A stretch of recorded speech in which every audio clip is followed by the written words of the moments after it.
Medieval India से जोड़ देंगे तब भाष्य है, क्योंकि मेडिवल इंडिया में आपको मराठा अलग से पढ़ाया गया होगा, विथ पीपीटी पढ़ाया गया है ना।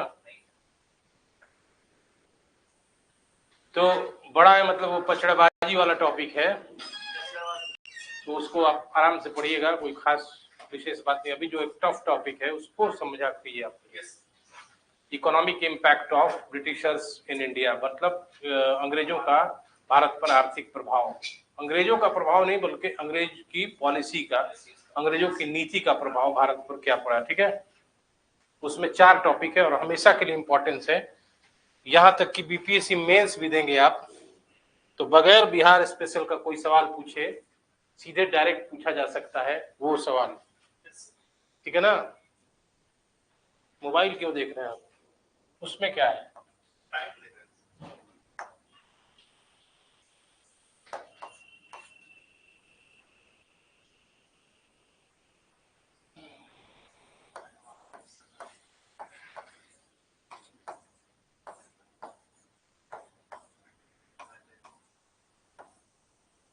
टॉपिक का नाम क्या होगा?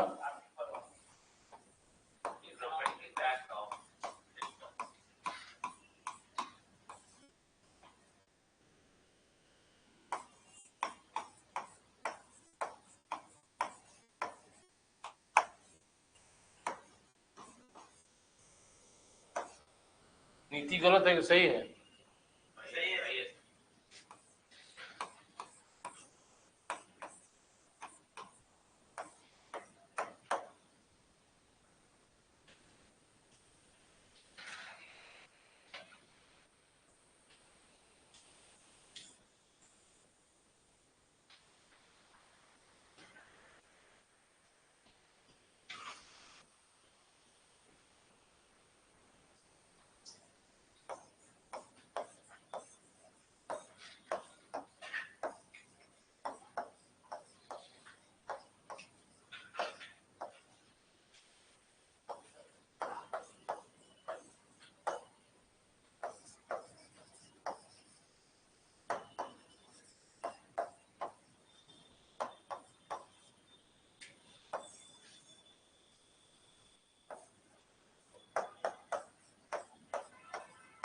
भू राजस्व गलत है कि सही है?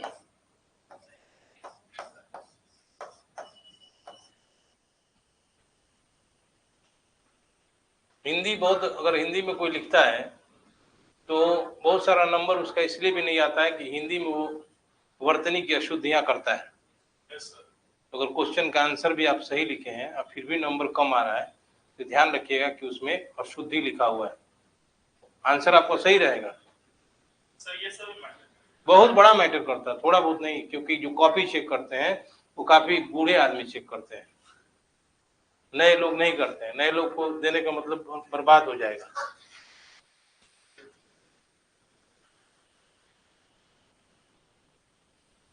बूढ़े आदमी में क्या होता है?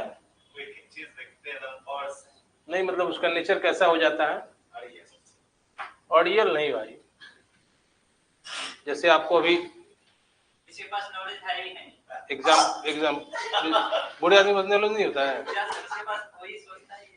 अभी हम आपको एक फॉर्च्यूनर दे दें, आप खुशी से पागल हो जाएंगे, और तुरंत 10 मिनट बाद आपको एक टूटा हुआ साइकिल दे दें, तब दुखित हो जाएंगे। लेकिन बूढ़े आदमी को, जो मैच्योर्ड आदमी हो, वैसे ही आदमी कॉपी चेक करता है। तो फॉर्च्यूनर भी दीजिएगा तो वैसे ही उसका, और टूटा हुआ साइकिल भी दीजिएगा तो कोई खास उसको मतलब खुशी नहीं होगी। वैसे लोगों को हिंदी में कहा जाता है समभाव, और भी अच्छे हिंदी में उसको कहा जाता है स्वयं सिद्ध लोग। मतलब उसको कोई विशेष स्वयं सिद्ध लोग होता है। जैसे आपके पास अभी 4-5 आदमी आ जाए एग्जाम्पल में, बड़ा बड़ा आदमी आ जाए, मतलब कैटरीना कैफ आ जाए, अमिताभ बच्चन आ जाए, है कहा जाए कि आप खड़ा हो जाइए, 2-4 बार मतलब उठा बैठक करें आप, तब कर देंगे प्रभावित होके, इफेक्टेड होके। लेकिन जो स्वयं सिद्ध आदमी होता है वो नहीं करेगा। हम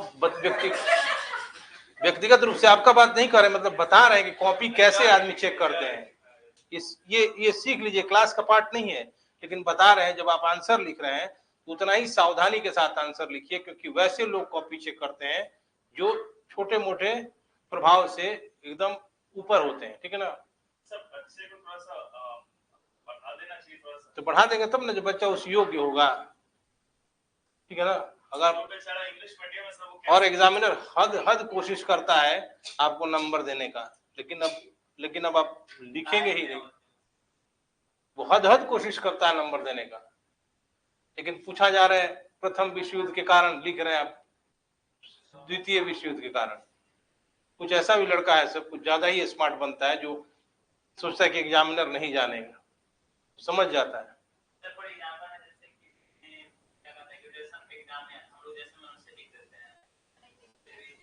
ग्रेजुएशन का कॉपी तो कौन चेक करता है, ये तो मैं भी पता है।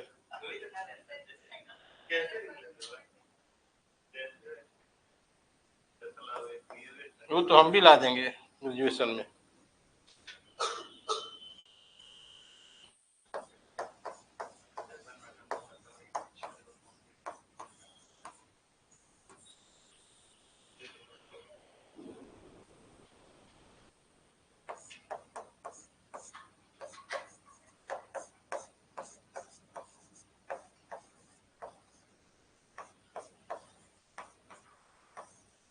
ये दुनियावी बात हमको इसलिए बताना पड़ता है कि आपको समझाने के लिए, ठीक है ना।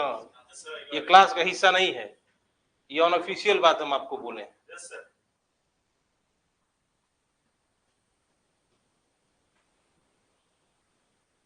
एक यहाँ पे सी है, जगह नहीं है, वो लिखना है हमको।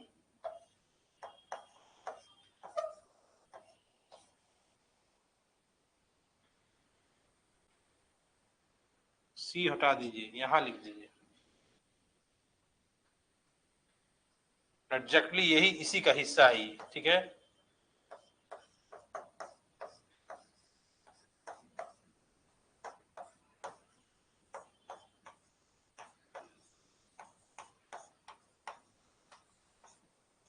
कमर्शियलाइजेशन ऑफ एग्रीकल्चर पहला है, वो क्या है, लैंड रेवेन्यू पॉलिसी का एक हिस्सा है या एक परिणाम है। हिस्सा क्या, इसी का परिणाम है कृषि का वाणिज्यीकरण। और इधर जो है British economic impact of British economic policies, ठीक है। उसमें पहला है औपनिवेशिक नीति यानी कॉलोनियल पॉलिसी, दूसरा है धन निष्कासन ड्रेन ऑफ वेल्थ, और तीसरा है डी इंडस्ट्रियलाइजेशन यानी विउद्योगीकरण। ये आप कॉम्पैक्ट जानिए, ये जीएस का बहुत ही इंपॉर्टेंट हिस्सा है और किसी भी एग्जाम में ये पूछा जा सकता है। यहां तक कि आप बिहार जीएस पेपर 1 का मेंस भी देंगे तो जरूरी नहीं कि बिहार से रिलेट करके पूछा जाए, कभी कभी नहीं भी पूछा जा सकता है, क्योंकि आपको सिलेबस में लिखा हुआ है भारत का आधुनिक इतिहास, ठीक है। ये जरूरी नहीं है, और बिहार का योगदान ये भी लिखा हुआ है। तो जरूरी नहीं है कि हर समय पूछा जाएगा बिहार में सबने हो गया आजम, बिहार में भारत छोड़ो आंदोलन, जरूरी नहीं है, ये कोई लिखा हुआ नहीं है, नियम नहीं है। तो यही पूछा जा सकता है कि भारत में ब्रिटिश आर्थिक नीति के प्रभाव को बताइए, या discuss the impact of British economic policies in India, ठीक है। या फिर भी पूछा जा सकता है what do you understand about the commercialisation of agriculture, कृषि के वाणिज्यीकरण से आप क्या समझते हैं। और ये भी लिखा जा सकता है, इसमें टेल क्वेश्चन भी रहेगा कि it's positive and negative impact, इसका सकारात्मक और नकारात्मक प्रभाव बताइए। ये बता दे रहे हैं आपको, जरूरी नहीं है कि हर समय मेंस में बिहार का पूछा जाए, ये कोई नियम थोड़ी बना हुआ है। भारत का आधुनिक इतिहास किसी भी एग्जाम के लिए सबसे इंपॉर्टेंट है, मेंस के दृष्टिकोण से भी, यहां तक कि यूपीएससी में भी।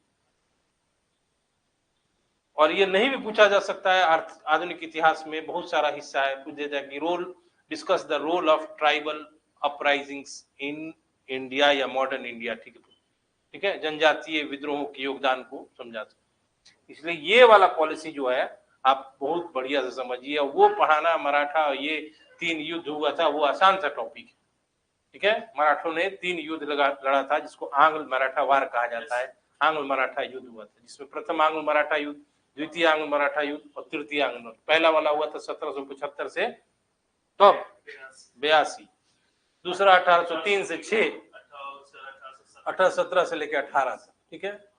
किसी में कुछ नाम याद रखना है, जैसे मान ली पूजा बसीन की संधि 1802 में पेशवा के साथ, राजपुर हाट की संधि 1806 या 5 में, ठीक है ना, होलकर के साथ, ठीक है, सूरजी अर्जुन गांव की संधि या सिंधिया के साथ, ठीक है।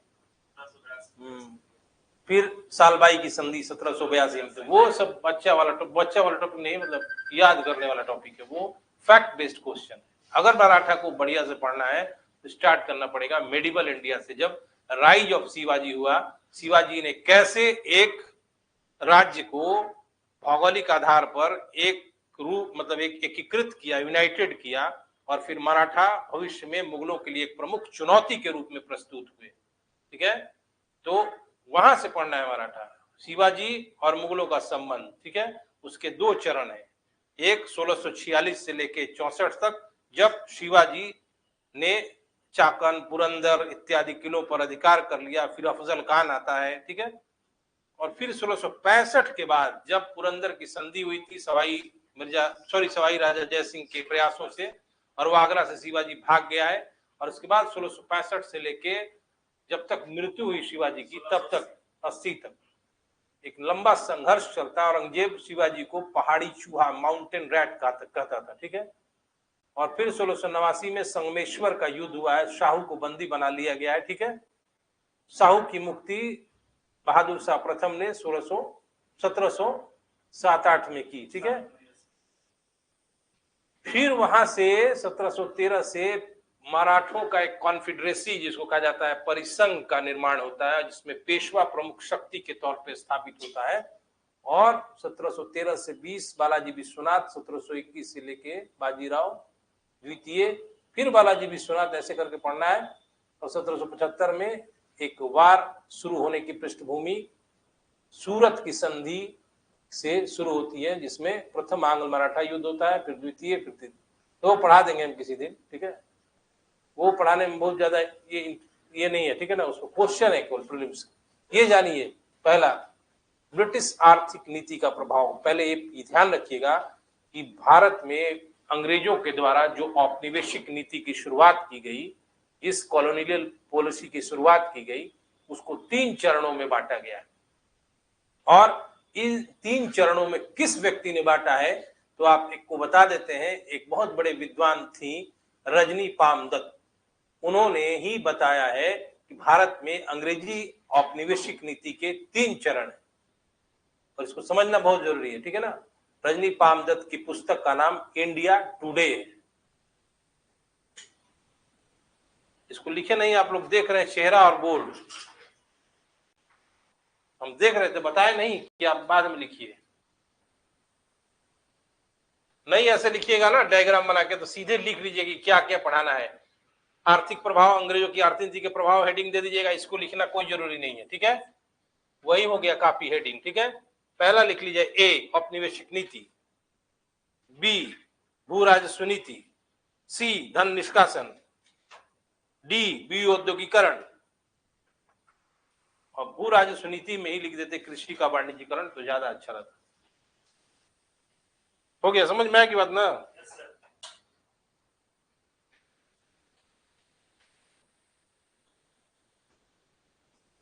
बैग क्या ढूंढ रही है यार।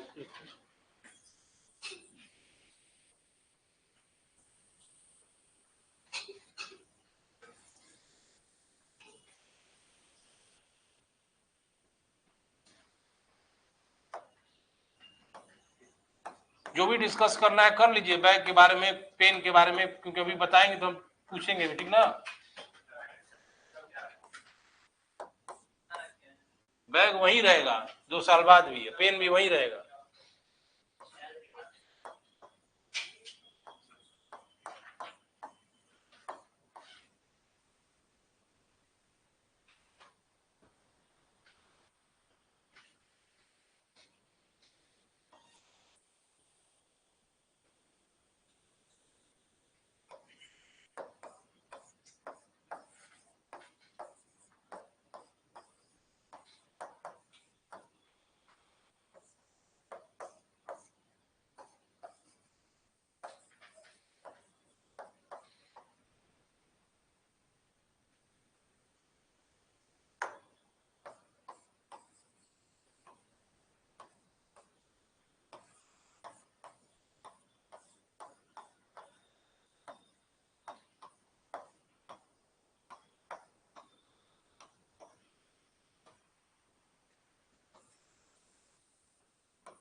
पीरियड ऑफ फ्री ट्रेड, मुक्त व्यापार का काल, और पीरियड ऑफ मर्केंटलिज्म, वित्तीय पूंजीवाद का काल।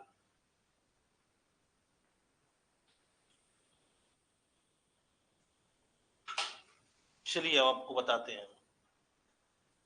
पहला लिख लिए,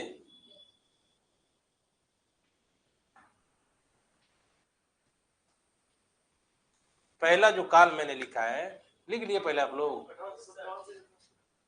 1947। हम बोल रहे हैं ना दिखाने के लिए, बोलो क्या? 1857 से 1947।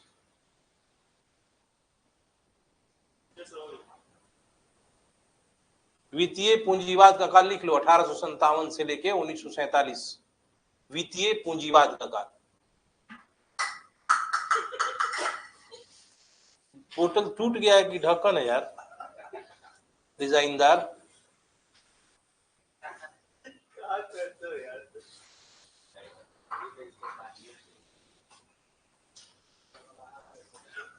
उससे पानी गिरता नहीं है जी, ढक्कन बड़ा अजीबोगरीब है। पहले लिखिए 1757 से लेके 1813 तक काल। ये जो काल है लिखा है मैंने, पीरियड ऑफ मोनोपोली, एकाधिकार का काल। सीधा इसका मतलब होता है कि किसी एक संस्था या एक व्यक्ति को जब किसी व्यापार वाणिज्य के लिए मोनोपोली प्रदान की जाए, उसको कहते हैं पीरियड ऑफ एकाधिकार, ठीक है ना, पीरियड ऑफ मोनोपोली। तो आपको मैंने बताया था कि 1599 में क्वीन एलिजाबेथ ने ईस्ट इंडिया कंपनी को ब्रिटेन से पूर्वी देश जो थे ब्रिटेन के बाहर, उनके साथ व्यापार वाणिज्य का एकाधिकार प्रदान किया था। इस कंपनी का नाम क्या था जी? और उसका पहले क्या नाम था?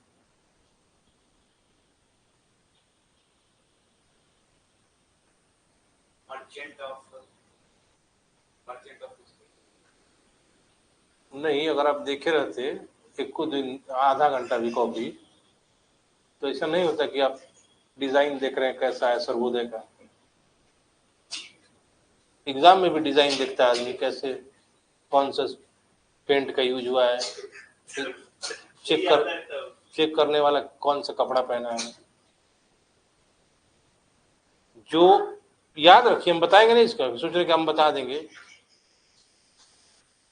तो उस कंपनी को क्वीन एलिजाबेथ ने 15 वर्षों के लिए पूर्वी व्यापार का एकाधिकार दिया था। शिशिर आप चिंता मत कीजिए, आप क्लास में नहीं आए थे, आपसे नहीं पूछेंगे। नहीं, आप बताइए अगर आप। वो तो हम कह रहे हैं, वही बता रहे हैं आप। नहीं, हम जो पूछ रहे हैं वो बताइए ना, आप कंपनी का नाम क्या है? हमको याद रहता है कौन आता है कौन नहीं आता। तुम बताओ जी, तुम आई थी उस दिन प्रथम कक्षा में। हाँ, पहला छात्र तुम ही थी उस दिन, स्टार्टिंग कॉल वाला, नहीं उस दिन वाला। हाँ, यही काम, यही नाम था। और भी आगे कुछ नाम था। ठीक है, इतना याद रहेगा तो ऑप्शन में इतना से बने। हाँ, पकड़ते हैं, देखते हैं सत्रह कितना पकड़ते हैं आप। तो इस कंपनी को ईस्ट इंडिया कंपनी, बाद में उसका नाम ईस्ट इंडिया कंपनी हुआ, नाम वैसा नहीं है ईस्ट इंडिया कंपनी उसका।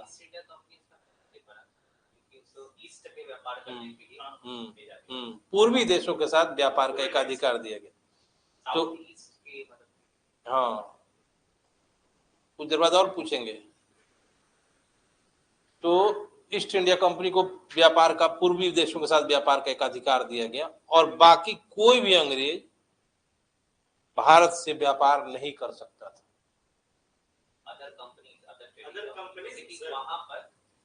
ब्रिटेन की बात कर रहा हूं, अदर कंपनी को कैसे रोकेगा वो? महारानी ने सिर्फ, महारानी का अधिकार किसको, किस पर है? ब्रिटेन की प्रजा पर, ब्रिटेन की कंपनी पर। अब वो फ्रांसीसी कोई आएगा तो कैसे रोक देंगे? ये बात हम कह रहे हैं। तो ब्रिटेन के ईस्ट इंडिया कंपनी में जो व्यापारी रजिस्टर्ड होंगे, या छोटे हो या बड़े व्यापारी हो, उन्हीं को ही व्यापार का अधिकार था, एकाधिकार था। बाकी ब्रिटेन के किसी भी प्रजा को भारत से व्यापार का या पूर्वी देशों के साथ व्यापार का कोई एकाधिकार नहीं था। ठीक है, इसी को कहते हैं एकाधिकार का काल। ठीक है, एक लाइन में समझिए, ज्यादा लंबा पचड़ा नहीं के, फिर हम इसी पे आते हैं एकाधिकार काल।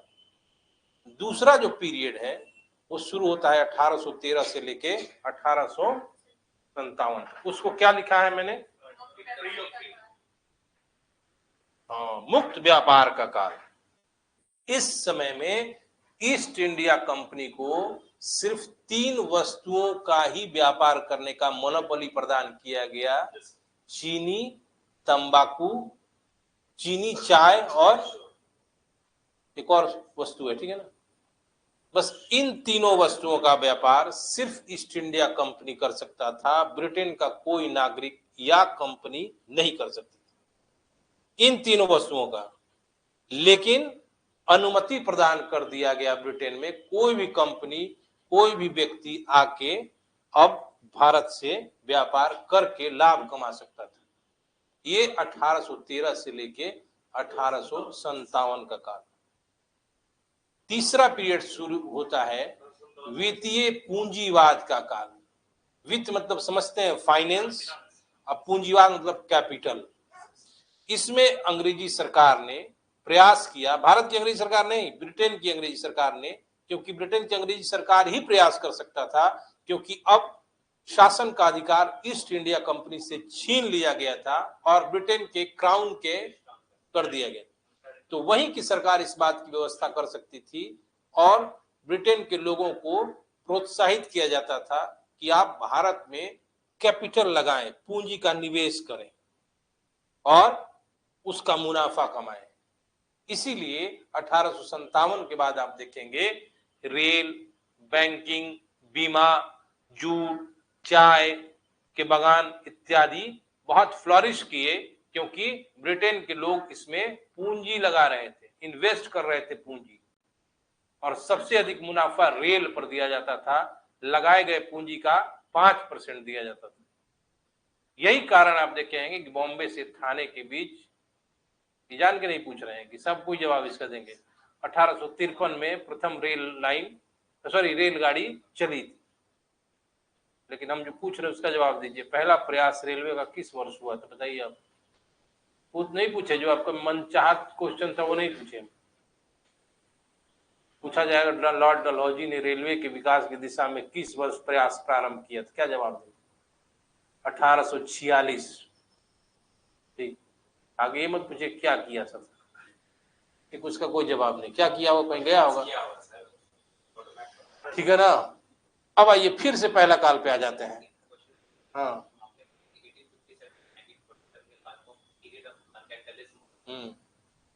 जब जैसे एडवेंट होता है कंपनी का, वो स्टार्ट वहीं से हो जाता है सर, पीरियड ऑफ मर्केंटाइलिज्म।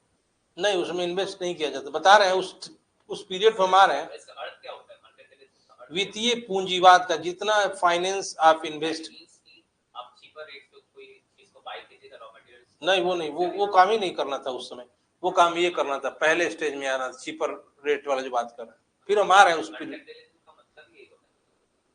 वो वाणिज्यवाद उसको हिंदी में कहा जाता है।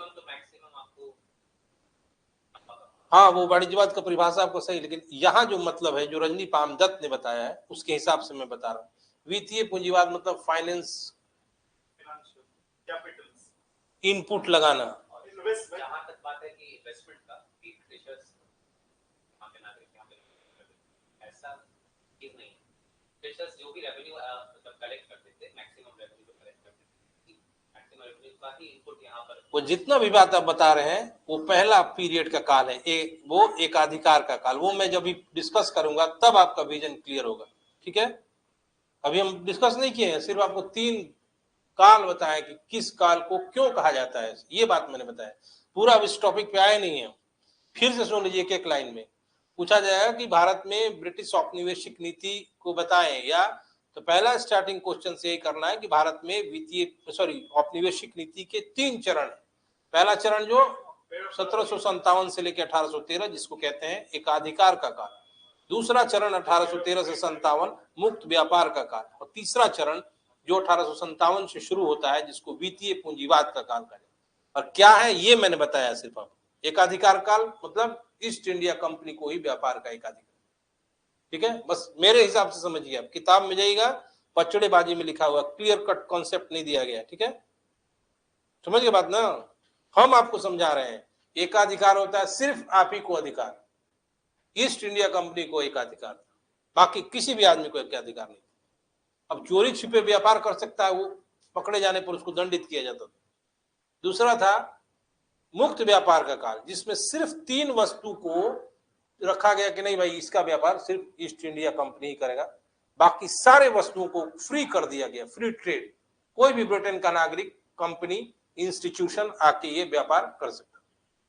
फिर इस पॉलिसी को और बदल दिया गया 1857 में, और कहा गया कि नहीं, भारत में अब इन्वेस्टमेंट करना है, कैपिटल लगाना है, भारत को विकसित करना है। विकसित करने का उद्देश्य भारत को विकसित करना नहीं था, बल्कि अपने आप को विकसित करना था अंग्रेजों द्वारा। कैसे अपने आप को विकसित करते, जब भारत के दूर दराज के एरिया में भी उनका व्यवस्था हो जाता, कंट्रोलिंग हो जाता। क्यों ऐसा कर रहे थे अंग्रेज?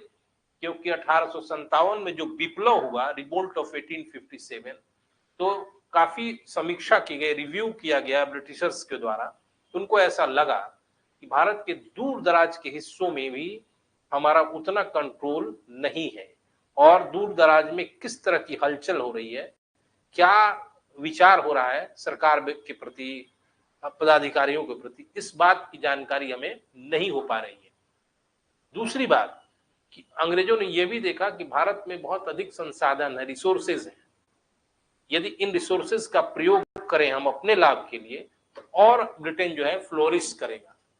इन सब कारणों से ही रेलवे का विकास शुरू किया गया, क्योंकि रेल से क्या होता था कि दूर दराज के रिमोट एरियाज में भी तुरंत फौज भेजी जा सकती थी, किसी तरह का बलवा या विप्लव होता था, भेजी जा सकती थी ना, रेल के द्वारा कनेक्टिविटी हो गया था रिमोट एरिया में। दूसरी बात कि उस जगह पे जो भी रिसोर्सेज होगा, नेचुरल रिसोर्सेज, उसको दोहन करके वो पोर्ट पर लाया जा सकता है, बंदरगाह पर लाया जा सकता है, और उसको ब्रिटेन भेजा जा सकता है, और इस तरह से कंटिन्यूड, अनवरत ब्रिटेन में इंडस्ट्रियल रिवॉल्यूशन की प्रक्रिया जारी रह सकती थी।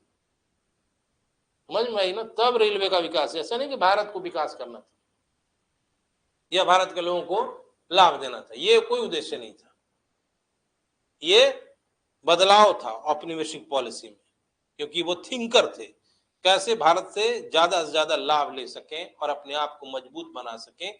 इसीलिए औपनिवेशिक पॉलिसीज में, नीतियों में बार बार बदलाव किया गया, चरण 1, चरण 2, चरण 3, स्टेज 1, स्टेज 2, स्टेज 3। और इस तरह की बात इस इंडिया टुडे नामक पुस्तक में रजनी पाम दत्त ने बताया, आरपी दत्त भी कहा जाता है।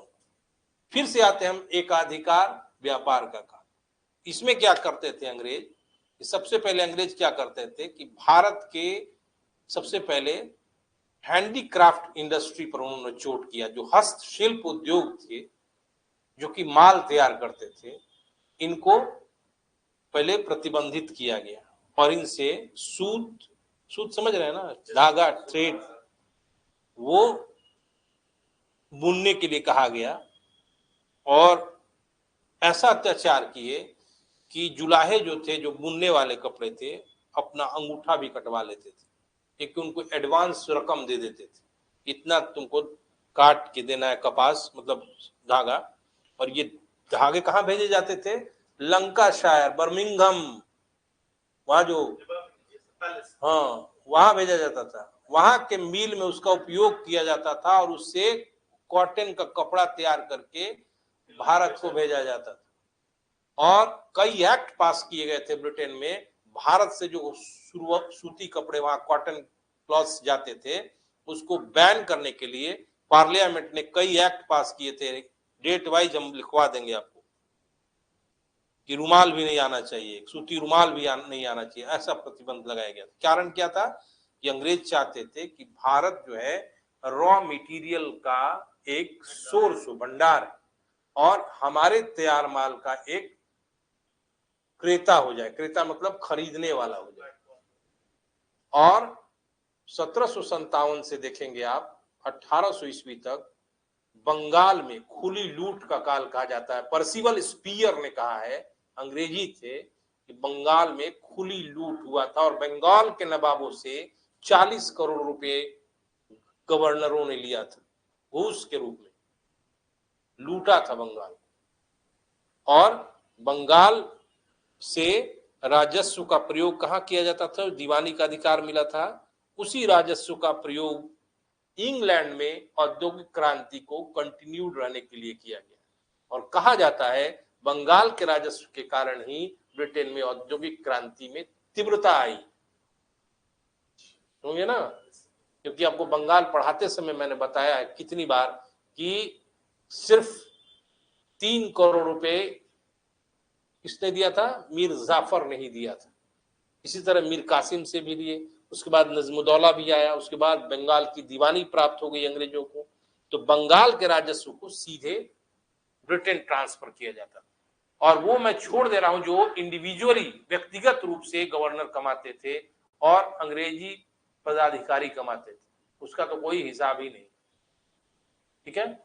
और इस कारण क्या हुआ कि भारत में जो सोने की चिड़िया वाला देश कहलाता था, हस्तशिल्प उद्योगों वाला देश कहलाता था, उसका पतन हो गया और भारत में हैंडीक्राफ्ट इंडस्ट्री समाप्त हो गया। सिर्फ हैंडीक्राफ्ट ही नहीं था, और छोटे मोटे उद्योग थे, कॉटेज इंडस्ट्रीज। और इसी एकाधिकार के काल में बंगाल के राजस्व का उपयोग इंग्लैंड में औद्योगिक क्रांति को प्रोन्नत करने के लिए प्रयोग किया, ठीक है। और यही वह काल है जब भारत से केवल भेजा गया, भारत को प्राप्त नहीं हुआ, जो बाद में दादा भाई नौरोजी ने ड्रेन ऑफ वेल्थ बताया है, यही पीरियड से स्टार्ट हो गया है वो ड्रेन ऑफ वेल्थ। भारत से गया है सिर्फ, आया कुछ नहीं, ठीक है ना। और इस पॉलिसी में क्यों चेंज आया कि ब्रिटेन में और भी इंडस्ट्रियलिस्ट थे, बिजनेसमैन थे, उद्योगपति थे, जिनकी मांग बराबर अंग्रेजी सरकार से होती थी, सम्राट से होती थी, संसद से होती थी। ईस्ट इंडिया कंपनी ही क्यों मोनोपोली रखता है? हम भी व्यापार करना चाहते हैं, जरूरी नहीं कि ईस्ट इंडिया कंपनी ही व्यापार करे। और कई बार शिकायतें भी की जाती थी कि ईस्ट इंडिया कंपनी के शासनकाल में भारत में ट्राइबल अपराइजिंग, तो पीजेंट मूवमेंट हो रहा है। जब अपना गोटी सेट करने के लिए कोई दूसरे की शिकायत करेगा ही। इन सब बातों के प्रभाव में आके ब्रिटेन की सरकार ने 1813 से भारत में ईस्ट इंडिया कंपनी के व्यापारिक एकाधिकार को समाप्त कर दिया। एक और कारण था एकाधिकार को समाप्त करने का।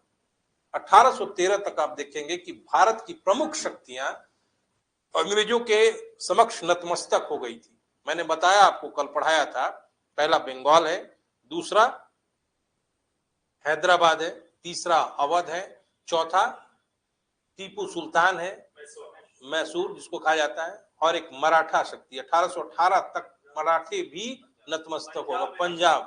पंजाब बाकी था, पंजाब का पतन 1849 में हुआ, लेकिन पंजाब से कोई बहुत प्रमुख चुनौती नहीं थी।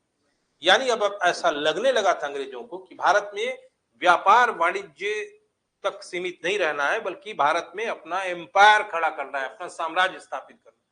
इन कारणों से ही औपनिवेशिक नीति में बदलाव हुआ। इसको आप आंसर में खुलेआम लिखिएगा इस बात। अंग्रेजों को ऐसा लगा कि अब हम भारत की शासन व्यवस्था को संभाल सकते हैं। शुरू में अंग्रेज बहुत क्लेवर थे, चालाक थे। शुरू में कोई लंबा युद्ध नहीं करना चाहते थे, बड़ा फूक कर कदम उन्होंने रखा है, ठीक है। और 1818 के बाद ये बिल्कुल साबित हो गया, जब मराठों का पतन हो गया, कि भारत में अब अंग्रेज ही शासक होंगे, ठीक है। और इसके लिए कई पॉलिसीज के पहले लाया था, सब पॉलिसी ऑफ सब्सिडरी अलायंस, ठीक है, सहायक संधि की नीति। इसीलिए 1813 से 57 का काल जो है मुक्त व्यापार का काल है, जिसमें अब अंग्रेजों को ऐसा लगा कि बहुत ज्यादा सुरक्षा के बारे में नहीं सोचना है, बल्कि अब हमारी ही व्यवस्था भारत में होगी। इसलिए ब्रिटेन के बाकी लोगों को भारत से व्यापार करने का एक अधिकार प्रदान कर दिया। इसीलिए इस काल को मुक्त व्यापार का काल, पीरियड ऑफ फ्री ट्रेड कहा जाता है। सिर्फ 3 वस्तुओं पर ईस्ट इंडिया कंपनी का एक अधिकार बरकरार रखा, लेकिन 1833 के चार्टर एक्ट में इन 3 वस्तुओं पर भी एक अधिकार को समाप्त कर दिया, ठीक है। क्या 3 वस्तु है, कल आप बताएंगे हमको। समझ में आई बात यहां तक? इस दरमियान 18 13 से 57 के बीच ब्रिटेन के बाकी लोग भी भारत से व्यापार को स्टार्ट कर दिए और मेन उसके प्रभाव क्या हुआ, भारत का और संगठित रूप से शोषण शुरू हो गया, औपनिवेशिक शोषण, ऑर्गेनाइज्ड रूप से कॉलोनियल एक्सप्लॉयटेशन शुरुआत हो गया 1813 के बाद। और भारत के पैसे से ही ब्रिटेन में फ्लोरिश करते गया ब्रिटेन, और इतना अधिक पूंजी भी कारण है पॉलिसी चेंज करने का 1857 में, वित्तीय पूंजीवाद का काल लाने का एक और कारण है भारत की खुली लूट और इंडस्ट्रियल रिवॉल्यूशन के प्रभाव से ब्रिटेन में बहुत अधिक पूंजी इकट्ठा हो गया था, कई लोगों के पास बहुत अधिक था, सरप्लस पूंजी था। और एक सैचुरेशन होता है किसी भी इंडस्ट्री में, एक सीमा के बाद आप अब नहीं इन्वेस्ट कर सकते हैं, उसके लिए आपको दूसरा जगह खोजना पड़ेगा, समझ रहे हैं इसको, हिंदी में उसको संतृप्त बिंदु कहा जा सकता है, विज्ञान पढ़े ना संतृप्त। हाँ, तो अब वहां पे संभावना नहीं थी ब्रिटेन में कि अब इन्वेस्ट किया जाए, अब निवेश किया जाए, इसलिए किसी नए सोर्स की तलाश थी। तो भारत बहुत सुरक्षित डेस्टिनेशन, बहुत सुरक्षित जगह लगा, और इसीलिए 1857 से एक नया पॉलिसी लाया गया जिसको कहते हैं वित्तीय पूंजीवाद का काल, जिसमें ब्रिटेन के उद्योगपतियों को, इंडस्ट्रियलिस्ट को मतलब प्रोत्साहित किया गया कि वो भारत में इन्वेस्ट करें और उसका मनचाहा लाभ लें। और सबसे अधिक लाभ रेलवे पर दिया गया, रेलवे में जो पैसा लगाता था उसको 5% लाभांश का मिलता था, ठीक है। और इसी काल में रेलवे, बीमा, बैंक, देखेंगे कई बैंक इस काल में आपको स्थापित मिलेंगे। जैसे सबसे पुराना बैंक भारत का कौन है, बता सकते हैं?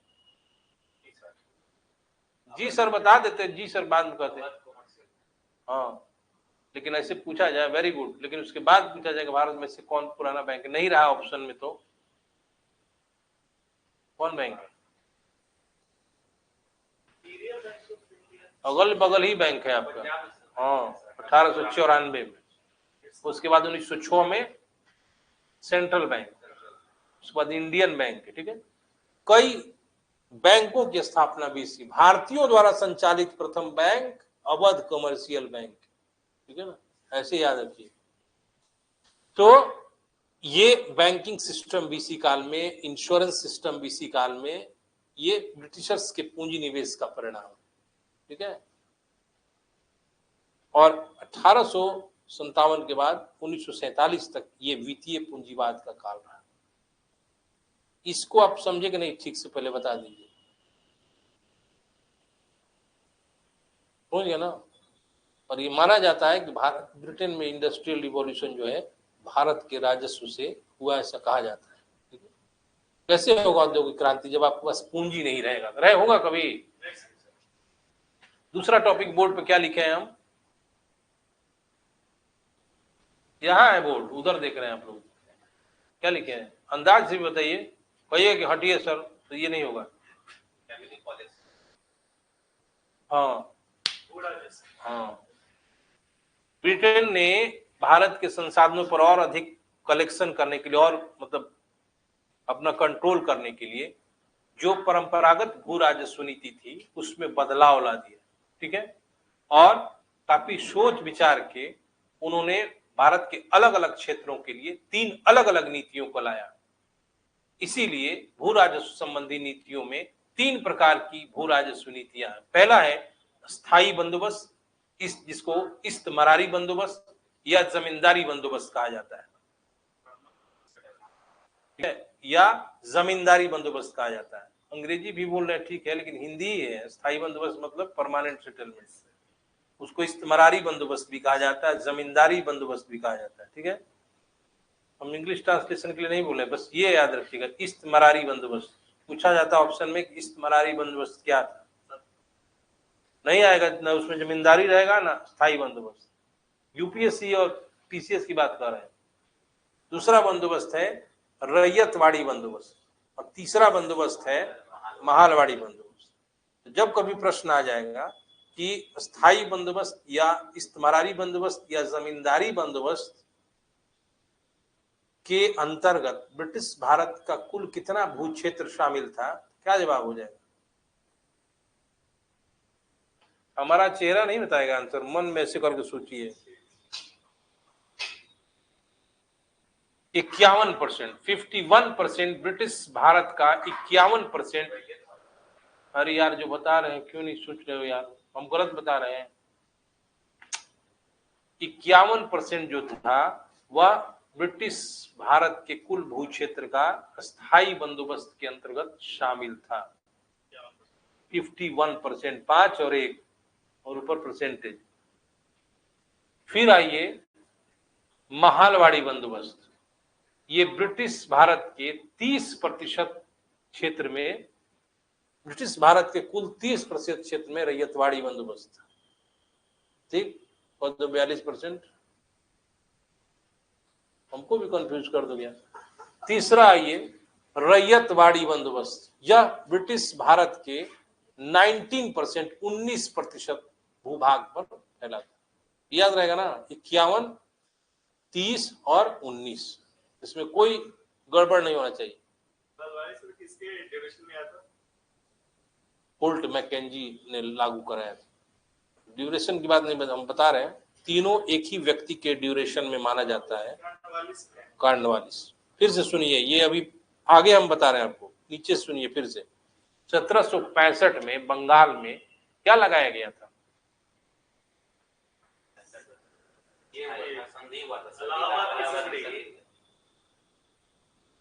ये क्या होता है? ये हुआ था, सोच के बता रहे तो और सोचो वो गलत सोचे हो ना। वो भी हुआ था, जो कहो वो सब हुआ था। हम क्या पढ़ा रहे हैं? भू राजस्व, उसी से संबंधित बताना चाहिए। स्थायी बंदोबस्त नहीं हुआ था, बंगाल में द्वैध शासन लगाया गया था। बता दिए क्या है द्वैध शासन, इसे दोबारा बताएंगे नहीं। और द्वैध शासन कब समाप्त किया गया, प्रश्न आ जाए वो भी बताएं। वारेन हेस्टिंग्स ने द्वैध शासन समाप्त कर दिया।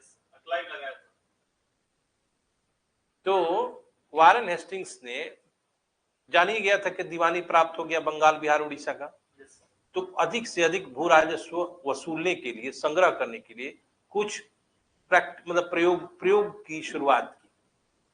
उसने क्या किया कि 1 वर्षीय व्यवस्था लाया। पहले 1 वर्षीय व्यवस्था पहले 5 वर्षीय व्यवस्था लाया, 5 साल के लिए, कि भाई जो आदमी जिस एरिया का ज्यादा बोली लगाएगा उसको लगान वसूली का अधिकार दिया जाएगा, जिसको कहते हैं, क्या कहते हैं, यही काम किया था मुर्शीद कुली खान।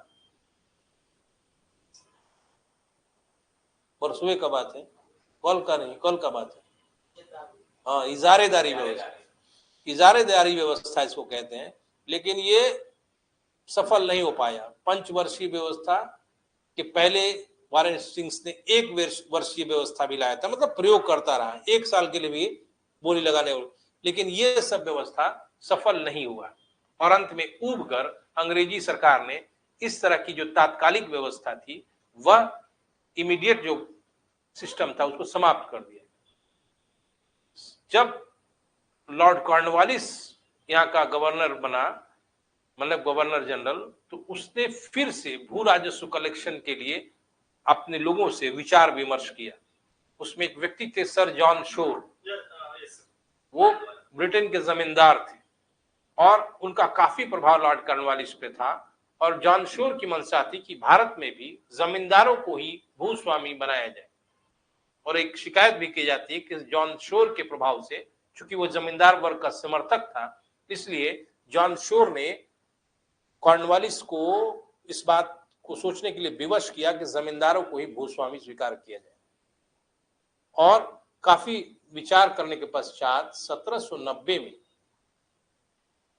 लॉर्ड कॉर्नवालिस ने एक नई भू राजस्व व्यवस्था लाई, जिसमें 3 व्यवस्थाएं थी। पहला स्थायी बंदोबस्त, जिसको इस्तेमारी या जमींदारी व्यवस्था कहते हैं, दूसरा रैयतवाड़ी और तीसरा महालवाड़ी। ये 1790 में लाया गया था। क्वेश्चन आएगा कि अंग्रेजों की भू राजस्व नीति, या पर्टिकुलर पूछा जाए स्थायी बंदोबस्त या रैयतवाड़ी बंदोबस्त या महालवाड़ी बंदोबस्त, किस वर्ष लाया गया था भारत में? आंसर हो जाएगा 90। 99% लोग 93 बनाते हैं, जो कि गलत है। लाया था 90 में। जो कि गलत है। ये मैं बता रहा हूं आप व्यक्तिगत एक्सपीरियंस से। क्वेश्चन जब नहीं समझ में आए हिंदी तो इंग्लिश ट्रांसलेशन भी देखना चाहिए, ठीक ना? 93 लोग क्यों लगा था सर? बेवकूफी, इसका क्या आंसर हो? अब बता रहे हैं आपको, 1790 में लाया गया था। 1786 से 1786 से 93 कानवालिस का है, सॉरी 93 से 98 में शेयर करा जॉन शोर में, उसी में था वहां पर, सॉरी। लेकिन जॉन सोर्स इसको मतलब नहीं है, मतलब क्या ही बात सुनी। नहीं सर, ड्यूरेशन में सेम मतलब था ना, तो उसी में शायद कंसल्टेंट करके किया होगा। 1790 में लाया गया और 1793 में इस व्यवस्था को परमानेंट किया गया, स्थायी किया गया। ये आंसर हुआ, ठीक है ना? एग्जाम दे के निकलेंगे तो बहुत सारे लोग आपको बस में मिलेंगे, सब अपने आप को ज्ञाता मिलेंगे, ठीक है? ऐसा नहीं, जो बता रहे हैं वही समझिए। 1790 में व्यवस्था लाया गया और 1793 में इस व्यवस्था को स्थायी किया गया। कभी पूछा जाता है कि land revenue policy was introduced in 1790, ठीक है ना? हमेशा ध्यान रखिएगा, 1790 में लाया गया, 93 में स्थायी किया गया। इस व्यवस्था के तहत पहला जो व्यवस्था मैंने डिस्कस किया, जमींदारी व्यवस्था, जमींदार को भू स्वामी माना गया और किसानों से लगान वसूलने का अधिकार जमींदारों को प्रदान किया गया और कहा गया कि जितना वसूलोगे, ठीक है ना, उस जितना वसूलोगे तय रखा गया कि इतना भू राजस्व रहेगा, 50%, 60, यो इसको वसूलोगे तो वसूलने के एवज में 89 यानी 10/11 ब्रिटिश खजाने में जमा करोगे और 1/11 तुम अपने पास रख लो। मोटा मोटी भाषा में जानिए, 100 रुपए में 89 रुपए तुमको अंग्रेजी खजाने में जमा करना है और वसूलने के एवज में 11 रुपया मिलेगा।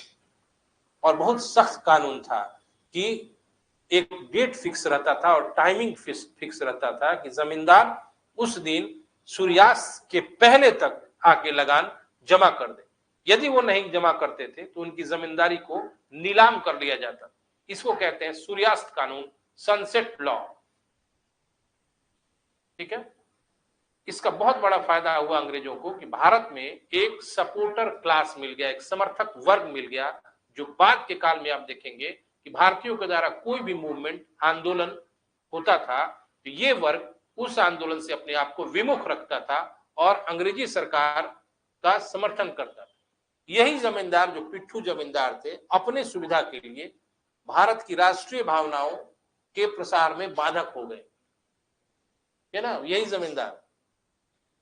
दूसरी बात, अंग्रेजों को क्या फायदा हुआ कि समर्थक तो मिले ही, साथ साथ उनको बहुत अधिक रिस्पॉन्सिबिलिटी से भी मुक्त रहना पड़ा, क्योंकि अंग्रेज पूरे भारत के हर गांव के हर लोगों की मेंटालिटी को नहीं समझ पाते। तो कौन इतना बड़ा लफड़ा लेगा कि गांव गांव जाके वसूले हम? उसके लिए फिर से ब्रिटेन से मैन आदमी को बुलाना पड़ता, ह्यूमन रिसोर्सेज को, और लगाना पड़ता, तो उसके में पैसा देना पड़ता। ऐसे तो नहीं आता ब्रिटेन को। तो एक जिम्मेवारी से मुक्त हो गए। समझ में आई बात? इस व्यवस्था के तहत बंगाल, बिहार, उड़ीसा और बनारस के एरिया को लाया गया था और उत्तरी कर्नाटक एरिया, ठीक है ना? दूसरी व्यवस्था थी रैयतवाड़ी व्यवस्था, जो कि अंग्रेजों ने क्यों लाया था? ये परंपरागत व्यवस्था थी दक्षिण भारत की, और वहां पे कोई नया पॉलिसी लाया जाता तो हो सकता था उस पॉलिसी का इम्प्लीमेंटेशन या सक्सेस पे ऑब्स्टेकल लग जाता। मतलब वर्षों से वो व्यवस्था दक्षिण भारत में, मद्रास एरिया में, तमिलनाडु एरिया में लाया गया था। क्यों लाया गया था? वहां पे वही पॉलिसी था, क्योंकि उत्तर भारत से कल्चर थोड़ा दक्षिण भारत का डिफरेंट है। और तमिलनाडु के 12 महल क्षेत्र में ये व्यवस्था को इंट्रोड्यूस किया गया कैप्टन रीड के द्वारा।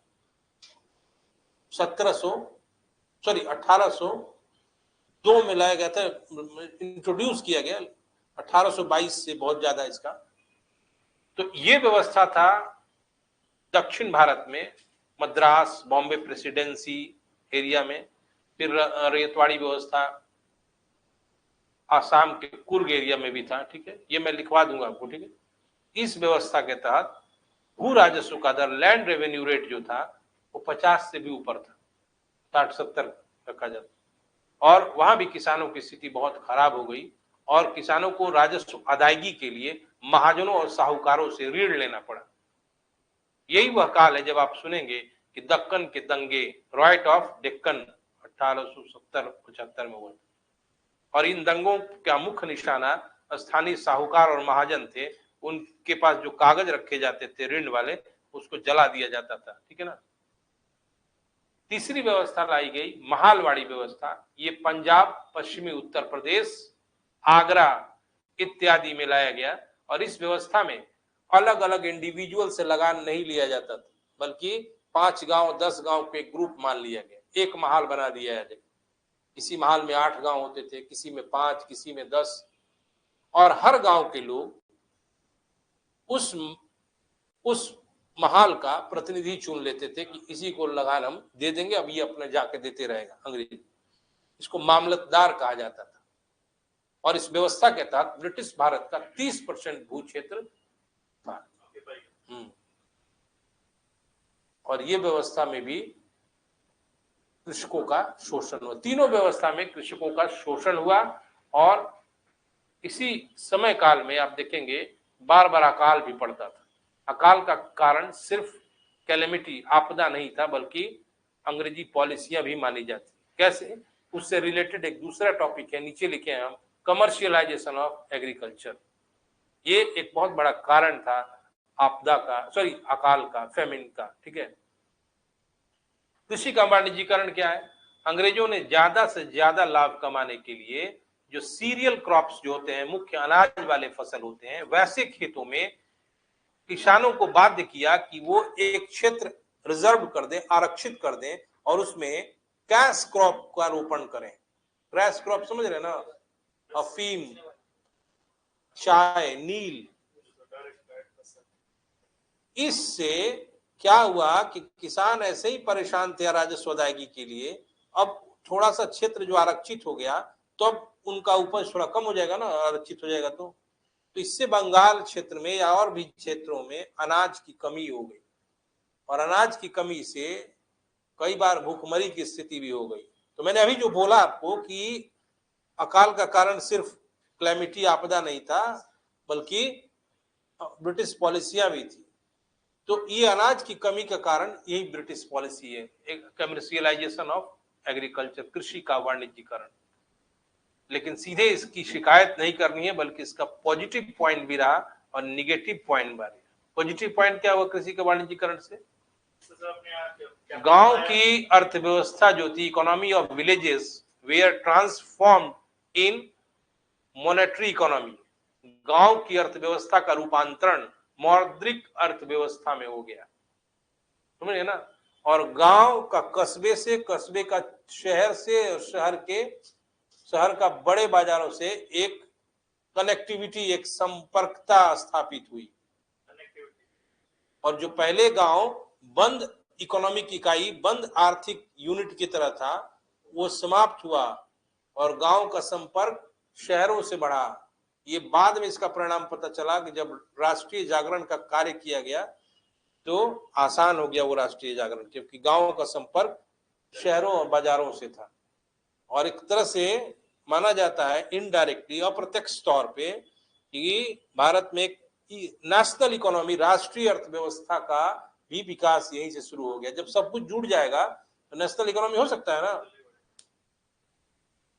और निगेटिव पॉइंट भी लिखना है, इससे गांव में अनाज की कमी हो गई, कृषक जमीन छोड़कर भाग गए, जो कृषक थे पहले वो लेबरर क्लास में तब्दील हो गए, ठीक है, ये भी लिखना है। ये है कृषि का वाणिज्यीकरण। यहां तक कुछ भी आपको पूछना है तो आप पूछ लीजिए,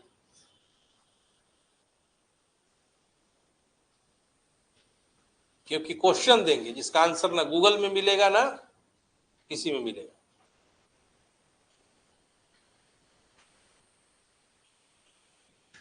पूछिए, इसमें कुछ भी पूछना था। और कुछ लिखे हैं टॉपिक?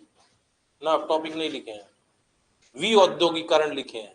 सर रैयतवाड़ी में किसानों से कौन पैसा लेता था? डायरेक्ट अंग्रेज लेते थे कि बीच में कुछ और ये डायरेक्ट अंग्रेज अधिकारी।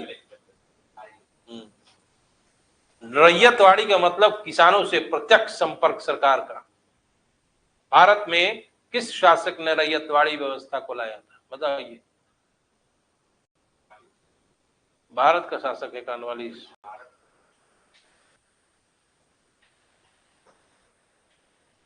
नहीं पता तो घर जाइए, पहले आप ये बताइए। हाँ, इसका पूछिए, मुझे क्या पूछा था रैयतवाड़ी, बताइए आप लोग। मध्यकालीन भारत में किस शासक ने रैयतवाड़ी व्यवस्था का प्रवर्तन किया था?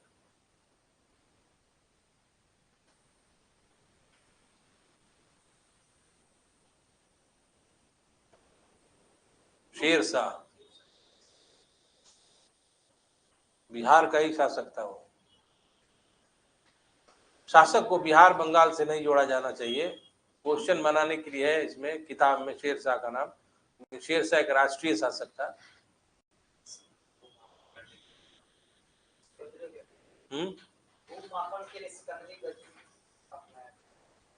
सिकंदरी गज किसने लाया था?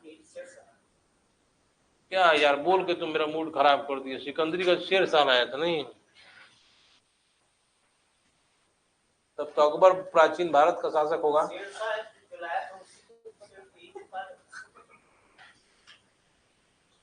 नहीं आता है तो नहीं बताना चाहिए यार, तो नया किताब लिखना पड़ेगा। सिकंदर नाम ही है सिकंदरी का, सिकंदर लोदी लाया था यार।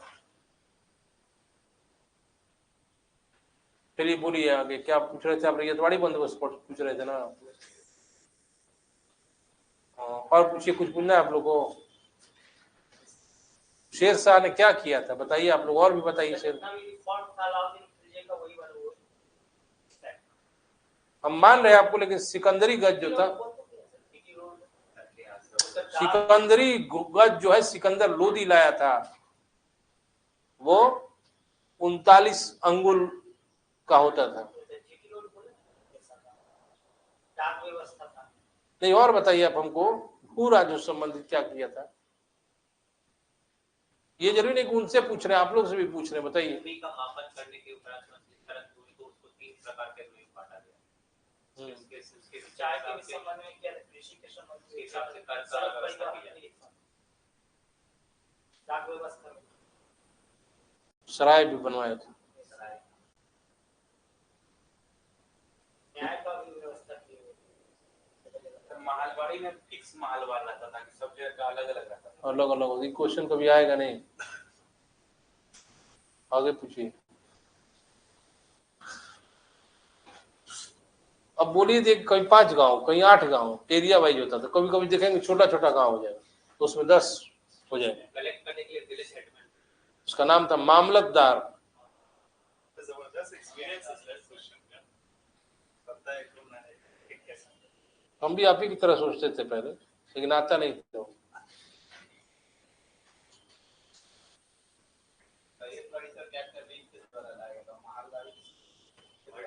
होल्ट मैकेंजी, जब पूछेगा डिटेल में तब देखिएगा। होल्ट मैकेंजी लाया सब है कॉर्नवालिस, ठीक ना? कैप्टन रीड ही नहीं केवल जिम्मेवार है, टॉमस मुनरो भी हैं, ठीक है। क्वेश्चन कभी भी डिस्प्यूटेड नहीं पूछा जाता है, ध्यान रखिएगा। जो क्वेश्चन सेट करता है वो भी बहुत बड़ा आदमी होता है, ठीक है, ठीक है ना? वो भी क्वेश्चन ऐसे नहीं दे देगा जो विवादित हो जाए। बीपीएससी छोड़ के बात करते हैं हम, कोई भी ये विवादित क्वेश्चन ही देता है 8-10। यस सर, हमेशा सोचे टीचर वाला में विवादित। हाँ, हमेशा देता है। सर इसका आगे बढ़िए। वी उद्योगीकरण लिखा होगा मैंने, डी इंडस्ट्रियलाइजेशन, ठीक है ना? इसका मतलब है जब औद्योगिकरण नहीं हो। वी उद्योगीकरण, डी इंडस्ट्रियलाइजेशन। हर राष्ट्र में उद्योगीकरण होता है विकास के लिए, आर्थिक विकास के लिए, लेकिन भारत में जैसे ब्रिटिश व्यवस्था स्थापित हुई तो क्या होता था, यहाँ के राजस्व को वहां भेज दिया जाता था, वहां की इंडस्ट्री फ्लोरिश करता था, लेकिन उसके बदले जैसे ब्रिटेन में औद्योगिक क्रांति आई, तो औद्योगिक क्रांति से पहले ब्रिटेन में कॉटेज इंडस्ट्री बहुत था। ऐसा नहीं सोचिएगा कि केवल इंडस्ट्रियल रिवॉल्यूशन हुआ इसीलिए ब्रिटेन बढ़ गया, ऐसा नहीं था। पहले वहां क्या था, घरेलू उत्पादन पद्धति थी, होम प्रोडक्शन यूनिट था ब्रिटेन में। ऐसा नहीं कि ब्रिटेन एकदम रूइंड देश था, बेकार देश था। औद्योगिक क्रांति से क्या हुई कि वो छोटे छोटे घरेलू उत्पादन पद्धति का स्थान कारखाना पद्धति ने ले लिया, फैक्ट्री प्रोडक्शन सिस्टम ने ले लिया। वहां पे कॉटन इंडस्ट्री था। तो क्या हुआ ब्रिटेन में कि जो इंडस्ट्रियल रिवॉल्यूशन हुआ, तो जो छोटे उद्योगों का खत्म हुआ, वो खत्म नहीं हुआ था, मतलब वो बदल गया था फैक्ट्री सिस्टम में, और वहां पे इंडस्ट्रियलाइजेशन कंटिन्यूड रहा, तीव्र गति से हुआ। भारत में छोटे छोटे उद्योगों को समाप्त कर दिया गया ब्रिटिश पॉलिसी के द्वारा, और बदले में कोई उद्योग यहाँ स्थापित नहीं हुआ। हुआ कब उद्योग स्थापित? 1860 के बाद, जब रेलवे, चाय बागान, वो भी उद्योग ही मानिए, बीमा, बैंकिंग आदि हुआ। हाँ, और फैक्ट्री सेटअप यहाँ नहीं करते थे, वो वहां करते थे। यहाँ भी तो कुछ है वेयर हाउस के रूप में तो रखते थे, वो तो सामान रखने के लिए, सामान रखने के लिए, ट्रांसपोर्टेशन करने के लिए। वो अपने लाभ के लिए रखते थे। उससे भारत के लोगों को रोजगार नहीं मिलता था। तो अपने लाभ के लिए कर, प्लस पॉइंट में कुछ भी बनाता है, कुछ भी बनाया जाता है, यहाँ इन्वेस्टमेंट होता है, तो उसमें भारत लोग इंगेज नहीं होते। ट्रांसपोर्टेशन और कम्युनिकेशन के लिए यहाँ फैक्ट्री बना ही नहीं गया था। रेलवे में भारत में मजदूर के तौर पे भारतीयों को शामिल किया गया। यहाँ पे कोई फैक्ट्री नहीं बना है। डी इंडस्ट्रियलाइजेशन, ये डी इंडस्ट्रियलाइजेशन मैंने बताया है कि भारत में किसी भी उद्योग की स्थापना पूरे काल तक नहीं हुई, 1860 से पहले तक, ठीक है। और उसके बाद 1860 के बाद कुछ इन्वेस्टमेंट हुआ, किस क्षेत्र में अभी बताया आपको, बताइए आप। तो सर इसमें भी तो हुआ, बोलिए, इधर आइए आप, बहुत खुश है आप, आइए इधर, बड़ा मुस्कुरा रहे हैं आप, लगाइए, चालू कर दीजिए इसको। हो गया सर, चालू हो गया, जी सर। ठीक है ना। तो मतलब कौन सा क्षेत्र में इन्वेस्टमेंट हुआ 1860 के बाद, बताइए, याद रखिए, बोलिए। रेलवे, बैंक, बीमा। सर तो रेलवे तो सब 53 में ही हो गया, अरे यार, 56 में डाक हो गया। गिन थोड़ी जाता है, 54, 55, 56, 57 बोला जाता है 1860 के दशक से। एकाएक पूरा नहीं ना होगा। सबसे अधिक रेलवे का विकास किस गवर्नर जनरल काल में हुआ, बताइए। ये भी क्वेश्चन है, नहीं, तो लाया था कर्जन के काल में। ये क्वेश्चन है इंपॉर्टेंट। सबसे अधिक रेलवे का लाइन का विकास, रेलवे का विकास कर्जन के काल में हुआ था। टेक्नोलॉजी आते आते इतना विकसित नहीं कर दिया होगा। और बॉम्बे से थाने के पहले भी एक जगह रेल लाइन चलाया गया था, कहा? कोलकाता से क्या हुआ? हाँ, तो जब चलाया गया था रेलवे का, तो रेलवे पर सबसे अधिक लाभ दिया जाता था ब्रिटिश पॉलिसी को। यहाँ तक आप लोग समझ गए? इससे क्वेश्चन पूछे हम आपसे, हम बताए नहीं है, लेकिन आपको लिखवा देंगे इसलिए कह रहे हैं, बहुत इंपॉर्टेंट क्वेश्चन है। धन निष्कासन की परिभाषा दादा भाई नौरोजी ने किस लेख में दी थी?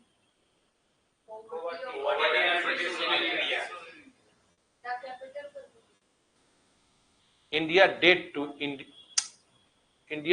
इंग्लैंड, शायद नाम, ठीक ना, है ना? नहीं, एक ही है। The wants and means of India एक दूसरा पुस्तक था उधर। पहला उन्होंने लिखा था, जो पहला किताब का नाम लिखे थे वो क्या नाम था? Poverty and un British rule in India, 1866 में। 1870 में लिखा उन्होंने the wants and means of India, याद रखिएगा। और एक और किताब लिखे हैं, India debt to India, DEBT, समझ रहे हैं ना? ये 3 किताब उन्होंने लिखा है। लेकिन कभी वो क्वेश्चन आ जाए कि भारत का प्रथम इकोनॉमिक हिस्ट्री, आर्थिक इतिहास किसने लिखा था?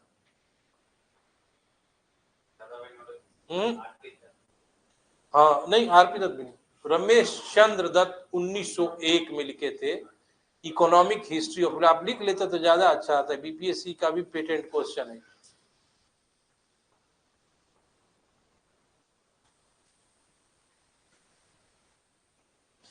देखिएगा, भारत का प्रथम आर्थिक इतिहास, भारत का प्रथम आर्थिक इतिहास, सीधे किताब का नाम लिख लीजिए, economic history of India, economic history of India. इस राइटर का नाम है रमेश चंद्र, आरसी दत्त रहेगा ऑप्शन में, जरूरी नहीं कि रमेश चंद्र दत्त लिखा रहेगा। दूसरा किताब लिखिए, नौरोजी, दादा भाई नौरोजी पहले व्यक्ति हैं जिन्होंने प्रति व्यक्ति आय, ये नहीं मतलब वो तो ठीक है आपका 20 रुपया, मैंने पूछा जाएगा किसने प्रति व्यक्ति आय को बताया, हाँ पर कैपिटा इनकम, तो क्या आंसर हो जाएगा? लेकिन इसी से रिलेटेड एक दूसरा क्वेश्चन है, उसका आंसर बताइए आप। किस व्यक्ति ने भारत में प्रथम बार वैज्ञानिक आधार पर प्रति व्यक्ति आय का बताया?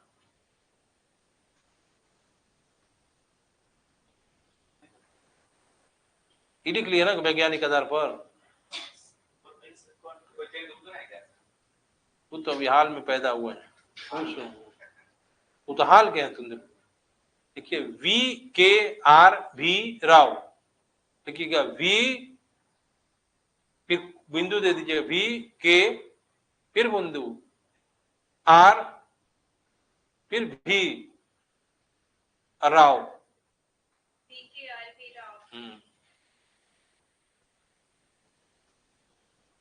अब लिखिए दादा भाई नौरोजी की पुस्तक का नाम। पहला लिखिए, वही तो याद होगा, poverty and un British rule in India.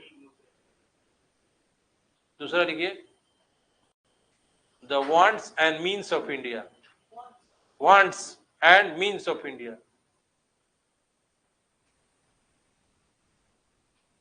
तीसरा लिखिए, इंडिया डेट, DBT, इंडिया है कि इंग्लैंड है, ये थोड़ा सा कंफ्यूज, डेट टू इंग्लैंड लिख लीजिए, इंडिया डेट टू इंग्लैंड, इसको DBT। अब लिखिए, पुस्तक इंडिया टुडे का लेखक कौन था? आरपी दत्त।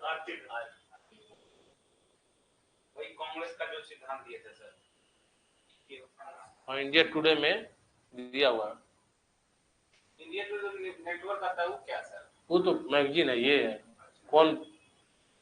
कौन चावला है, इंडिया टुडे का क्या नाम है उनका? प्रभु चावला। वो कहाँ है? वो दूसरा पुस्तक है वो, ठीक है। ये बताइए आप कि कभी पूछा जाएगा कि इकोनॉमिक नेशनलिज्म, आर्थिक राष्ट्रवाद का जनक कौन था, क्या जवाब देंगे? पहले ही बताइए आर्थिक राष्ट्रवाद क्या है। जब आर्थिक आधार पर ब्रिटिश सरकार की समीक्षा करके भारतीयों को बताया जाए कि कैसे आपका आर्थिक शोषण हुआ है, कैसे आपका धन यहाँ से बाहर चला जा रहा है और बदले में आपको कुछ प्राप्त नहीं हो रही है, ये दादा भाई नौरोजी, आर्थिक राष्ट्रवाद का जनक दादा भाई नौरोजी। अगला पॉइंट लिखिएगा, जो आप बार बार कहते हैं ड्रेन ऑफ वेल्थ, आर्थिक बहिर्गमन का सिद्धांत, उसको कांग्रेस ने अपने किस अधिवेशन में स्वीकार किया?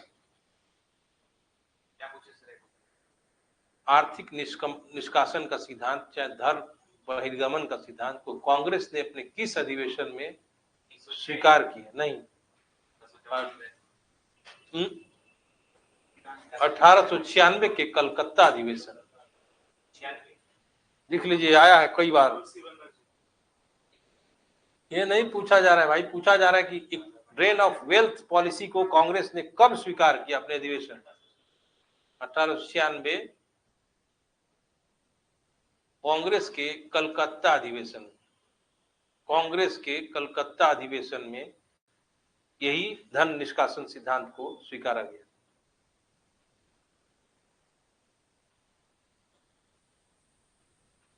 अगला पॉइंट लिखिए। बुक दे रहा sir, England debt to India. हाँ, इंग्लैंड, यही नाम है। लाला लाजपत राय का नहीं, गलत है। कहाँ लिखा हुआ है? इसमें गूगल पर सर, हमने क्या लिखवाया है? इंडिया डेट टू इंग्लैंड, कोई सा बुक ही नहीं आ रहा सर। वही देख के हम आपको लिखवाते समय बोले थे कि इंग्लैंड और इंडिया में इंडिया चेंज करिए, उस कंफर्म ही नाम नहीं है मेरा। तीसरा जो पुस्तक लिखवा है कंफर्म नाम नहीं है, देखना पड़ेगा। देखिए, लेकिन काटिएगा मत पूरा, वो किताब है दादा भैनोरा जी का। हाँ, वो दोनों नाम में हमको कंफ्यूज है कि पहले इंग्लैंड होगा। इंग्लैंड थोड़े ना होगा सर। सुबह हम देखे हैं वो किताब, ठीक है ना, इसलिए उसको काटिएगा मत, बल्कि आप 5 मिनट समय दीजिएगा तो हम बता भी देंगे। आप अगला क्या लिखवा रहे थे अभी हम? कांग्रेस के कलकत्ता अधिवेशन में सिद्धांत को अपनाया गया सर। भारत की राष्ट्रीय आय कितनी थी उस समय? 20। अगला लिखिए, रेलवे का सर्वाधिक विकास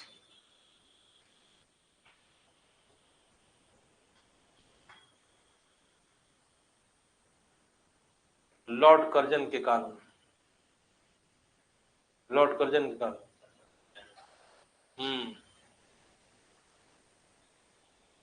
ये भी लिख लीजिए कि 5% लाभांश रेलवे में निवेश पर, 5% लाभांश रेलवे में निवेश पर दिया जाता था। 5% लाभांश रेलवे में निवेश पर दिया जाता था।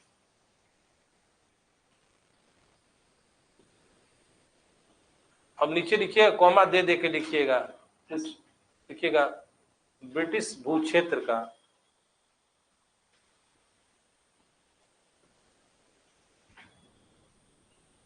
51% स्थायी बंदोबस्त,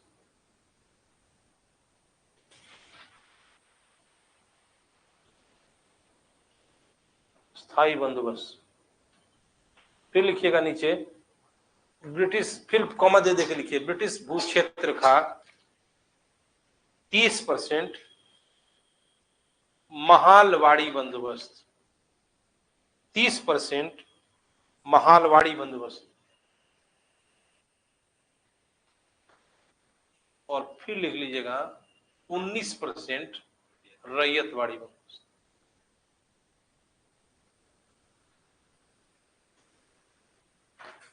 अब नीचे कुछ लीजिए इंफॉर्मेशन, पीटी में वही आता है इसलिए लिखवा दे रहे हैं। लिखिए डैश, नीचे नीचे लिखिए, लिखिए कैप्टन रीड,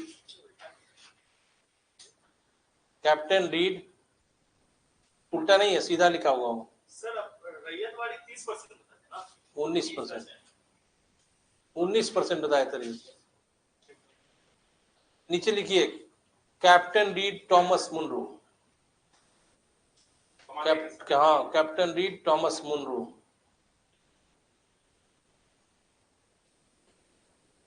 सीधे लिख लीजिए रैयतवाड़ी बंदोबस्त।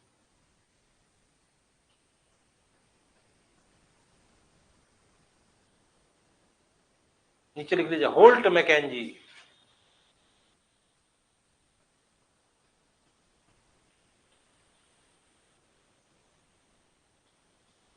महालवाड़ी बंदोबस्त।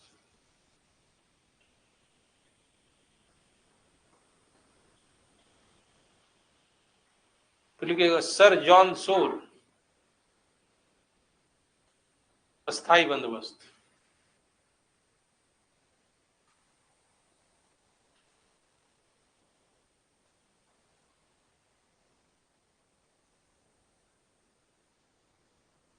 ये बताइए कि पूछ देगा कभी कि रैयतवाड़ी बंदोबस्त में लैंड रेवेन्यू रेट कितना था?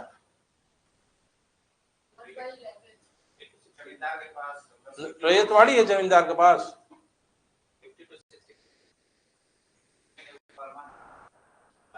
पूछ रहे हैं रैयतवाड़ी बंदोबस्त में लैंड रेवेन्यू रेट क्या था? आपको एक्स्ट्रा इंफॉर्मेशन बता रहे हैं हम, पूछ देगा तो क्या जवाब देंगे? पूछा जाएगा रैयतवाड़ी बंदोबस्त में भू राजस्व की दर क्या थी? 55% से 70%।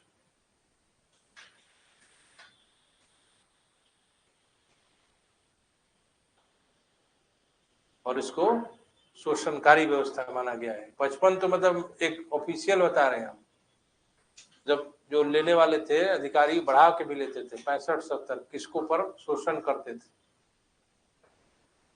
70% था नहीं ऑफिशियल, ले लिया जाता था, ठीक है। अब लिखिए सनसेट लॉ, ये लिखवाएंगे नहीं, जानते हैं ना सनसेट लॉ क्या है? सनसेट लॉ जो कि सूर्यास्त से पहले जमींदार को जाके देना होता है उसे। नहीं तो उसकी जमींदारी नीलाम कर दिया जाता है। अगला बताइए हमको कि पूछा जाएगा कि मालवाड़ी व्यवस्था कहाँ प्रचलित थी? क्या जवाब दें? पंजाब और उत्तर प्रदेश, पश्चिमी उत्तर प्रदेश, पंजाब और आगरा में भी कुछ। ये बताइए कि पूछा जाएगा, ऐसे भी कई बार आ चुका है इसलिए पूछ रहे हैं।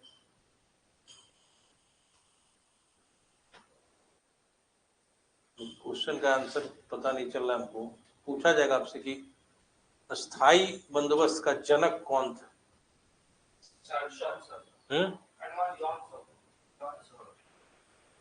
जॉन सोर लिख लीजिए, लेकिन और एक आदमी है, ठीक है। जनक माना जाता है जॉन सोर को, लेकिन वास्तव में एक और आदमी है, ठीक है ना, बताएंगे हम आपको बाद में, याद नहीं आ रहा। रैयतवाड़ी से दो ही प्रेसिडेंट, बॉम्बे और मद्रास, इसी दोनों में। और मालवाड़ी और ये स्थायी बंदोबस्त पूरे भारत में था। नहीं, बंगाल, बिहार, उड़ीसा, उत्तरी कर्नाटक और बनारस। पूछा जाएगा बनारस में कौन सा था? हाँ, बनारस में स्थायी बंदोबस्त, ठीक है। पूर्वी उत्तर प्रदेश है सर। बिहार हुआ, पूर्वी उत्तर प्रदेश बिहार ही हुआ।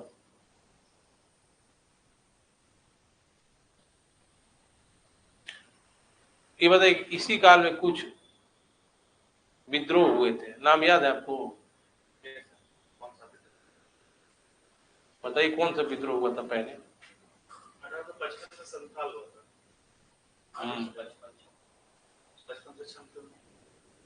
वो 19वीं शताब्दी में हुआ था, संथाल और बिरसा मुंडा का विद्रोह, ठीक है। नहीं, 1700 के समय में कोई विद्रोह नहीं हुआ था, क्योंकि 1793 में ये लगा हुआ है ना, ये 1793 के समय में कोई विद्रोह नहीं हुआ था, बल्कि 1799 में, 1899 में हुआ। भूमि विद्रोह सर 1830-31, कोल विद्रोह 1832, हो विद्रोह, शेर विद्रोह,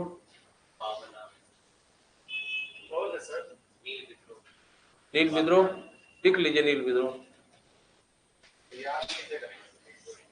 आंख से, कान से कैसे याद किया जाता है? नील विद्रोह लिखिए। पूछा जाएगा कि किसके नेतृत्व में हुआ था नील विद्रोह? और विष्णु विश्वास, किस बुद्धिजीवी ने नील विद्रोह को अपने अखबार में छापा और प्रमुखता प्रदान की? हाँ, वेरी गुड। कौन है वो? हरीशचंद्र मुखर्जी, हिंदू पैट्रियट में। अच्छा, ये बताइए कि नील दर्पण किसका लिखा हुआ है? और सन्यासी विद्रोह की चर्चा किसने की थी? किस पुस्तक में है? बंकिम चंद्र चटर्जी। अब आपसे क्वेश्चन पूछते हैं हम, टॉपिक पढ़ा लिए, ठीक ना, 1.5 घंटा पढ़ लिया आप लोग, बीच में लड़ाई झगड़ा भी हुआ, तो चलो अच्छा ठीक है। पहला क्वेश्चन बताइए आप कि ब्रिटिश काल में जो भू राजस्व नीति लाई गई थी, वो तो तीनों बता दिया आपको, ठीक है। तो इसका सबसे बड़ा परिणाम मतलब ये क्या कहते हैं स्थायी बंदोबस्त का सबसे बड़ा दुष्परिणाम क्या हुआ? दुष्परिणाम समझ रहे हैं ना आप? माने खराब परिणाम क्या हुआ? जमींदार अधिक से अधिक कर वसूलने लगे, मनचाहा कर वसूलने लगे। और जो जमींदार नहीं थे वो भी जमींदार बन गए, क्योंकि जमींदार के साथ एक सूदखोर हाँ, क्योंकि सूदखोर इतना कर्जा चढ़ा देते थे कागज पे, जिसके कारण क्या था, कृषक जमीन छोड़कर भागने लगे और वो जमीन पे कब्जा जमींदारों का हो गया, सूदखोरों। और सूदखोर का ज्यादा कब्जा हुआ, उनसे कर्जा लिए थे तो वो सूदखोर और महाजन जमींदार पहले से नहीं थे, लेकिन नए जमींदार वर्ग की उत्पत्ति हो गई और वो शहर में काम करने के लिए उपलब्ध हो गए। ठीक है, और जो पहले से जमींदार नहीं थे वो नए जमींदार वर्गों का उदय हो गया, जिन्होंने हमेशा ब्रिटिश शासन का समर्थन किया। उसमें कई राजा भी हो गए, राजा नहीं हुए मतलब जमींदार जो थे, जमींदार। हाँ हाँ, और किसान आंदोलन के 2 चरण हैं। पहला चरण में किसानों को ये बात की समझ नहीं हुई कि हमारे शोषण का मुख्य कारण क्या है, कि ब्रिटिश सरकार है, ये नहीं समझ में आया। तो जो तात्कालिक शक्तियां थी जो उनके आसपास रहते थे, स्थानीय थाना, साहूकार, महाजन, उन पर अटैक करते थे। दूसरे चरण में किसान आंदोलन परिपक्व हो गया, उसको पता चल गया कि हमारे शोषण का कारण ब्रिटिश सरकार है, ब्रिटिश औपनिवेशिक नीतियां हैं।